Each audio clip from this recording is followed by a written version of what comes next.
کبھی کبھی زندگی میں آنے والی مشکلات کس طرح ہمارے درجات بلند کر رہی ہوتی ہیں، ہمیں اندازہ نہیں۔ مولانا جلال الدین رومی رحمۃ اللہ علیہ فرماتے ہیں، ایک شخص مسجد میں نماز ادا کرنے کے لیے اندھیری رات میں گھر سے نکلا۔ اندھیرے کی وجہ سے ٹھوکر لگی اور منہ کے بل کیچڑ میں گر گیا۔ کیچڑ سے اٹھ کر وہ گھر واپس گیا اور لباس تبدیل کر کے دوبارہ مسجد کی طرف چل دیا۔ ابھی چند قدم ہی چلا تھا کہ دوبارہ ٹھوکر لگی اور وہ دوبارہ کیچڑ میں گر گیا۔ کیچڑ سے اٹھ کر وہ ایک بار پھر گھر واپس گیا اور لباس تبدیل کر کے مسجد میں جانے کے لیے دوبارہ گھر سے نکلا۔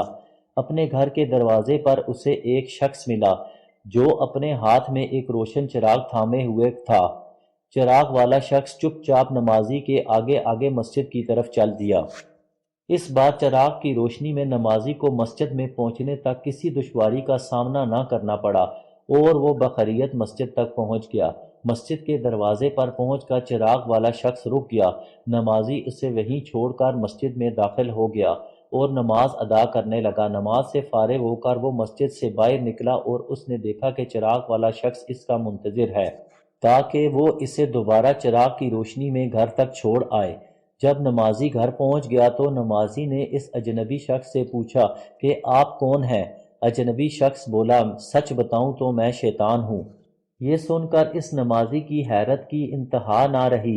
اس نے پوچھا، تجھے تو میری نماز رہ جانے پر خوش ہونا چاہیے تھا، پھر تو چراغ کی روشنی میں مجھے مسجد تک کیوں لایا؟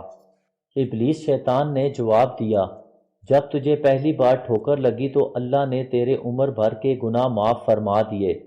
جب تجھے دوسری ٹھوکر لگی تو اللہ نے تیرے سارے خاندان کو بخش دیا۔